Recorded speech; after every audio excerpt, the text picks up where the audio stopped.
SIP कितना safe है, आज जरा इस बारे में बात करते हैं, क्योंकि बहुत सारे लोगों का कंसर्न होता है कि एसआईपी में पैसा डालना कितना सेफ है, पैसा हमारा डूब तो नहीं जाएगा, पैसा माइनस तो नहीं हो जाएगा।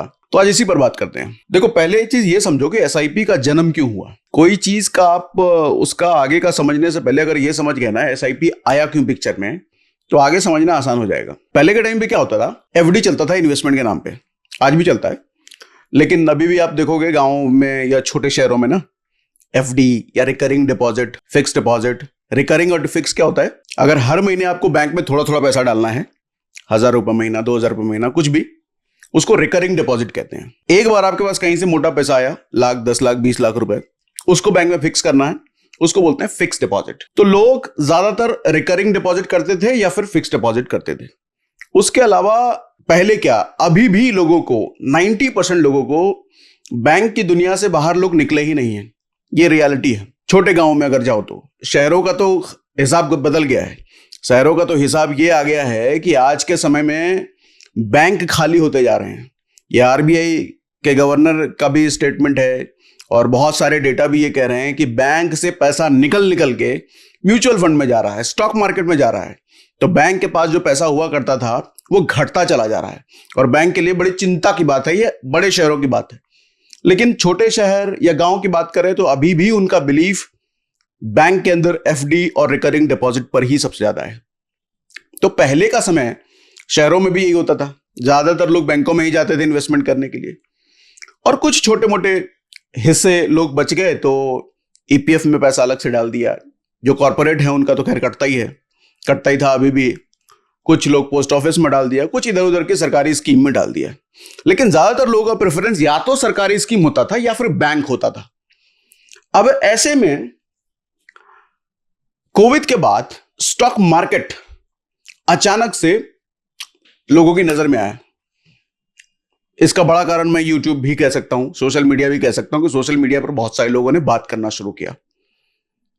तो अब स्टॉक मार्केट जब ऐसा हुआ, हालांकि स्टॉक मार्केट है बहुत पहले से, लेकिन सब लोग जानते नहीं थे, और जानते भी तो थे तो ऐसा जानते थे कि ये सट्टा बाजार है, ये जुआ है, इसमें पैसा कसीनो की तरह कुछ भी हो सकता है, भरोसा नहीं है।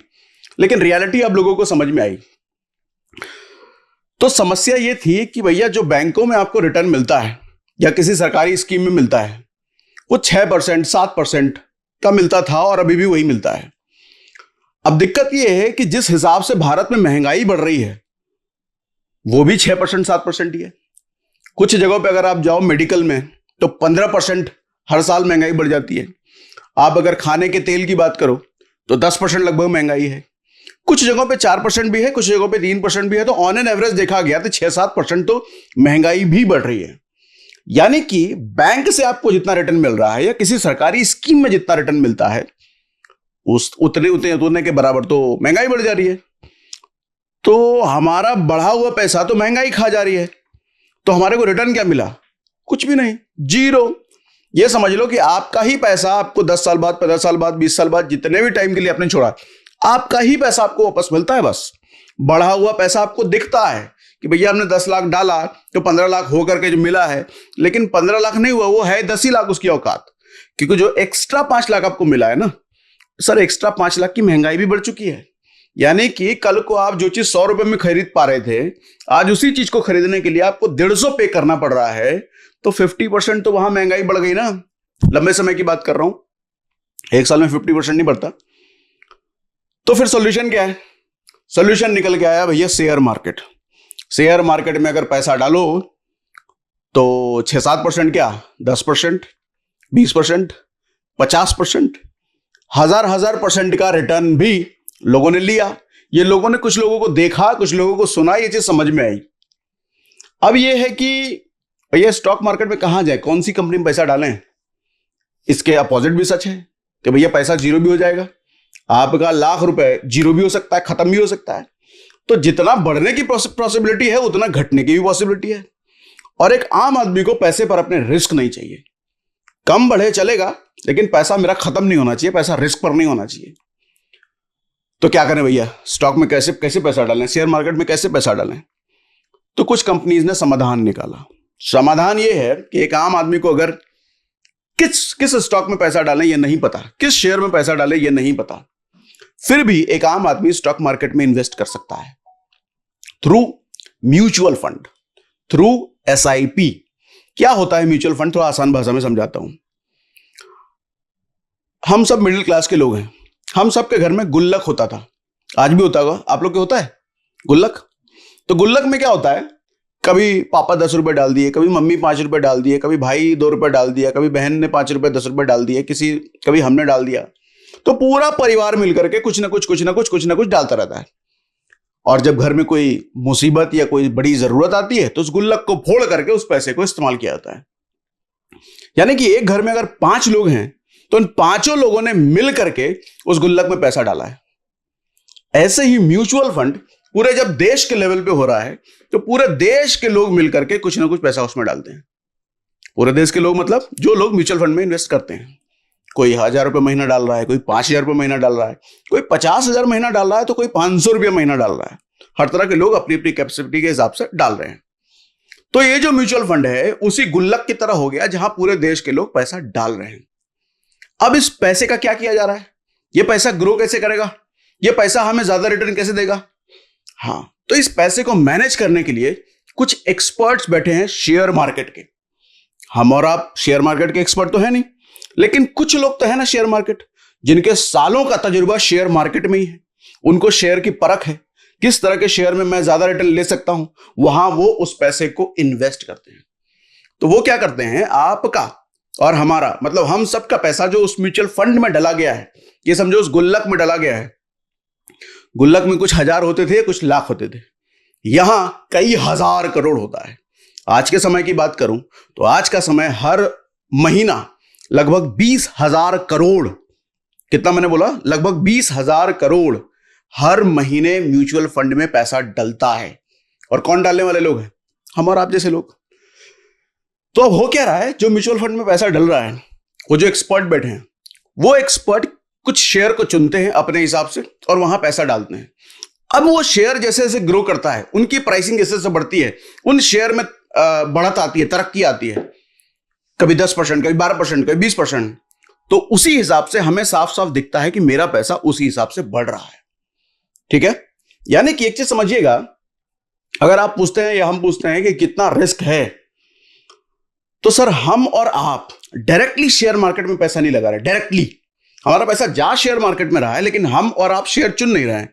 कौन चुन रहा है शेयर? एक्सपर्ट। अब जब एक्सपर्ट चुन रहा है तो पैसे पर रिस्क कितना है?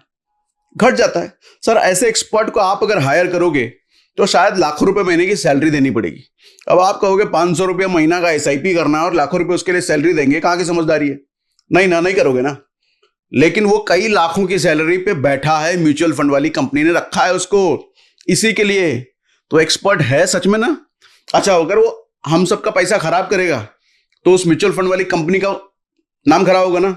मान लो आईसीआईसीआई म्यूचुअल फंड कंपनी है, एसबीआई है या एक्सिस है, इतनी बड़ी बड़ी कंपनियां जब म्यूचुअल फंड चला रही हैं, तो अगर वो अच्छा रिटर्न नहीं निकाल के दे पाएंगी, उनका नाम खराब होगा। तो अब उनकी जिम्मेदारी बन जाती है कि अच्छे म्यूचुअल फंड एक्सपर्ट को वो रखें ताकि लोगों को पैसा बना के, लोगों को पैसा कमा के दें। अब ये उनकी जिम्मेदारी है। तो कितना रिस्क बन जाता है? रिस्क फिर घटता चला जा रहा है। हम देख रहे हैं बहुत बड़ी बड़ी कंपनियां हैं, एक्सपर्ट है, तो हमारे पैसे पर रिस्क घटता चला जा रहा है। अब यहां पर एक चीज समझिएगा, म्यूचुअल फंड में ना ड्यूरेशन का बहुत गेम होता है। जैसे एफडी, आप अगर आपको 6% मिल रहा है, आप 1 साल के लिए इन्वेस्ट करो 6% मिलेगा, 10 साल के लिए इन्वेस्ट करो 6% मिलेगा, 20 साल के लिए करो 6% मिलेगा। समझ रहे हो? यानी कि आज अगर 1 लाख रुपए डाला है तो अगले साल आपका 1,06,000 हो जाएगा। म्यूचुअल फंड में ये खेल नहीं है। म्यूचुअल फंड में अगर आप 1 साल के लिए म्यूचुअल फंड कर रहे हो सकता है -5% मिले, मतलब आपका 1 लाख घट के 95,000 हो जाए। 1 साल के लिए अगर कर रहे हैं तो पॉसिबल है। अच्छा, इसके जस्ट बजट ये भी पॉसिबल है, आज अगर 1 लाख डाला है तो अगले साल वो 1,10,000 या 1,20,000 या 1,50,000 भी, या फिर 2 लाख भी हो सकता है एक ही साल में। क्योंकि शेयर मार्केट है ना भैया, खेल ऊपर नीचे चलता ही रहता है। लेकिन जब हम लंबे बड़े समय अंतराल की बात करते हैं, और बड़े समय अंतराल की डेफिनेशन कम से कम 5 साल, 5 साल, 8 साल, 10 साल, 12 साल, 20 साल, कोई भी म्यूचुअल फंड जो ठीक ठाक कंपनी है, कोई सड़ेली गली म्यूचुअल फंड हो तो मुझे पता नहीं, हालांकि म्यूचुअल फंड बनने के लिए तो बड़ी कंपनी ही चाहिए, लेकिन एकाध कोई हो तो मुझे पता नहीं, लेकिन 99% म्यूचुअल फंड में अगर आप पैसा लंबे समय के लिए रखते हो तो वो भी आपको गिरे पड़े हालत में एफडी से तो ऊपर ही रिटर्न देगा, यानी कि 6-7% से तो ऊपर मरी मरे हालत में देगा ही देगा। क्यों? ऐसा मैं क्यों कह पा रहा हूं? अच्छा, यहां पे मेरे शब्दों को मैं थोड़ा करेक्ट करता हूं, मैं कह रहा हूं देगा ही देगा। यह हालांकि टेक्निकली मैं कह नहीं सकता, क्योंकि शेयर मार्केट में कोई भी चीज बहुत फिक्स नहीं होती है, हर चीज एक प्रोबेबिलिटी पर होती है। शेयर मार्केट में कोई कहे कि इतना रिटर्न मिल ही जाएगा, सरासर गलत है। 10 साल में इतने % मिल ही जाएगा, सरासर गलत है। शेयर मार्केट को जो चलाने वाले लोग हैं ना सर, जो म्यूचुअल फंड कंपनी का ओनर है ना, जो एक्सपर्ट बैठा है ना, वो लोग भी कभी ये गारंटी के साथ नहीं कह सकते कितना % रिटर्न निकाल के दे सकते हैं, क्योंकि ये बहुत बड़े लोगों का ग्रुप है। कंपनी अलग है, सेबी अलग है, उसमें इन्वेस्टर अलग हैं, कोई बड़ा इन्वेस्टर, कोई छोटा इन्वेस्टर, तो यहां सब कुछ प्रोबेबिलिटी का गेम है। प्रोबेबिलिटी मतलब कितने % चांसेस। लेकिन हां, अगर हम कहें कि लंबे समय तक किसी अच्छे म्यूचुअल फंड में मैं गया हूं 10 साल, 15 साल, 20 साल के लिए, तो मुझे एफडी से क्या ऊपर रिटर्न मिलेगा? 100%। यह कहा जा सकता है 100%। लेकिन क्या कहा जा सकता है 12 मिलेगा, 15 मिलेगा, 20 मिलेगा? यह नहीं कहा जा सकता। भैया एफडी से तो ऊपर मिल जाएगा, 6-7% तो ऊपर मिलता है। अच्छा, यह हम पास्ट रिकॉर्ड के बेसिस पे कह रहे हैं, क्योंकि शेयर मार्केट एक ऐसा जगह है जहां पर अप डाउन चलता रहता है। मान लो आपने जिस म्यूचुअल फंड में पैसा डाला है और उस म्यूचुअल फंड के एक्सपर्ट ने जिस शेयर में पैसा डाला है, वो शेयर 2 साल तक परफॉर्म ही नहीं कर पा रहा, बढ़ ही नहीं रहा, गिर ही जा रहा है, या फिर एक जगह रुका हुआ है, तो चांसेस हैं कि आपका पैसा 2 साल तक कुछ बढ़ा ही नहीं। अब आप कहोगे ये तो म्यूचुअल फंड नुकसान में है, 2 साल तक पैसे नहीं बढ़ा है। मैंने फिर याद दिलाता हूं, मैंने कहा क्या कहा म्यूचुअल फंड के बारे में? म्यूचुअल फंड लंबे समय का गेम है। 1 साल 2 साल के लिए अगर पैसा डालना है तो मैं कहूंगा म्यूचुअल फंड में आओ ही मत। एफडी बढ़िया है, उस केस में बहुत बढ़िया है, कोई सरकारी स्कीम पकड़ो वहां बढ़िया है, लेकिन शॉर्ट टर्म का गेम नहीं है म्यूचुअल फंड, ये लॉन्ग टर्म का गेम है। और कंपाउंडिंग, जिस पर मैं कई वीडियो में बात कर चुका हूं, कंपाउंडिंग का असली फायदा लेना है तो वहां लंबा समय तक आपको लेना पड़ेगा। और लंबे समय की डेफिनेशन मिनिमम 5 साल, 10 साल से ऊपर जाओ और अच्छा, 15 साल से ऊपर जाओ और अच्छा, 20 साल से ऊपर जाओ और अच्छा। मतलब जितने ज्यादा समय के लिए आप म्यूचुअल फंड में इन्वेस्टेड हो, रिटर्न का % बढ़ता चला जाएगा, ये समझो। क्योंकि होता क्या है, किसी साल आपके फंड पर 5% रिटर्न, किसी साल 15%, लेकिन किसी साल -5%, किसी साल +10%, किसी साल -1%, किसी साल +50%, किसी साल +100%, तो किसी साल फिर -10%। यह बहुत हद तक पॉसिबल है और ऐसा बहुत जगह आपको देखने को मिलेगा भी। तो होता क्या है कि लंबे समय यानी कि 10, 12, 15 साल तक हम देखते हैं तो हमारे को एवरेज करके, एवरेज समझते हो ना, कभी +10, कभी -10, कभी +20, तो कभी -2, ऐसा करके हम हर साल एक एवरेज अगर देखते हैं तो हमारे को 10 से 15% का रिटर्न तो दिख जाता है अच्छे म्यूचुअल फंड में। लंबे समय का अगर हम बात करते हैं तो एवरेजिंग यहां समझिएगा। तो म्यूचुअल फंड में अगर हम रिटर्न की बात करें लंबे समय में, यस इट्स वेरी गुड। यहां पे एफडी से तो आपको रिटर्न ऊपर मिलता ही मिलता है और अब तक मिला भी है, पूरा पास का रिकॉर्ड भी आप देख सकते हो। लेकिन सवाल है कितना सेफ है, गारंटी कितनी है? गारंटी कुछ नहीं। एफडी में बैंक आपकी गारंटी लेता है, लेकिन वो भी 5 लाख तक की गारंटी लेता है। याद रखना, अगर आपको नहीं पता तो बता दूं, आप अगर एफडी में 50 लाख भी डालो तो बैंक सिर्फ 5 लाख की गारंटी लेगा, बाकी 45 लाख की कोई गारंटी नहीं है। कोई भी बैंक बोल रहा हूं, एसबीआई में चले जाओ, आईसीआईसीआई चले जाओ, एचडीएफसी चले जाओ, आपका पैसा सिर्फ और सिर्फ 5 ही लाख तक सेफ है, उसके ऊपर कोई गारंटी नहीं। शेयर मार्केट में कोई गारंटी नहीं, पहले दिन से कोई गारंटी नहीं। म्यूचुअल फंड वाले कहते भी है ना, सब्जेक्ट टू वो रिस्क विस्क पता नहीं क्या बोल के निकल जाते हैं। रिस्क है, बिल्कुल है, लेकिन अगर लंबे समय के लिए आप इन्वेस्टेड हो तो ये सेफ है, कहा जा सकता है। मोस्ट इंपॉर्टेंट थिंग, अच्छा म्यूचुअल फंड हो और मोस्ट इंपॉर्टेंट थिंग लंबा समय हो, तो एसआईपी एक बहुत अच्छा इंस्ट्रूमेंट है। और मैं तो ये भी कहता हूं कि मैं तो बहुत सारे लोगों को ऐसा जानता हूं जो शेयर मार्केट में बहुत दिनों से हैं, खिलाड़ी हैं, लेकिन अपने पोर्टफोलियो में कोई ढंग का रिटर्न नहीं निकाल पाए, क्योंकि वो डायरेक्ट शेयर में इन्वेस्ट करते हैं। अपने आप को धुरंधर कहते हैं वो, लेकिन 10%, 8%, 9%, ये कोई बहुत अच्छा रिटर्न तो नहीं है ना। अगर वो धुरंधर कह रहे हैं तो भाई, अगर तुम धुरंधर हो तो 20%, 25%, 50% निकाल के दिखाओ ना। लोग नहीं निकाल पाते। तो फिर मैं कहता हूं उससे अच्छा तो म्यूचुअल फंड है ना। वो इतना पढ़ाई करते हैं शेयर मार्केट का, इतना दिमाग लगाते हैं, इतना दिन भर स्टडी करते हैं, अपना मेन स्ट्रीम उन्होंने शेयर मार्केट को ही बना रखा है, फिर भी तुम 9-10% निकाल के दे रहे हो, निकाल पा रहे हो भैया, फिर तो फालतू चाहिए। फिर तो अपना कोई धंधा पानी या नौकरी चाकरी करो और पार्ट टाइम में शेयर मार्केट में इन्वेस्ट करो। पार्ट टाइम कहने का मतलब म्यूचुअल फंड में एसआईपी करो भैया। लॉन्ग टर्म में तो 12-15% हमको निकाल के दे रहा है, मैं काहे को डायरेक्ट शेयर में इन्वेस्ट करूं, है ना।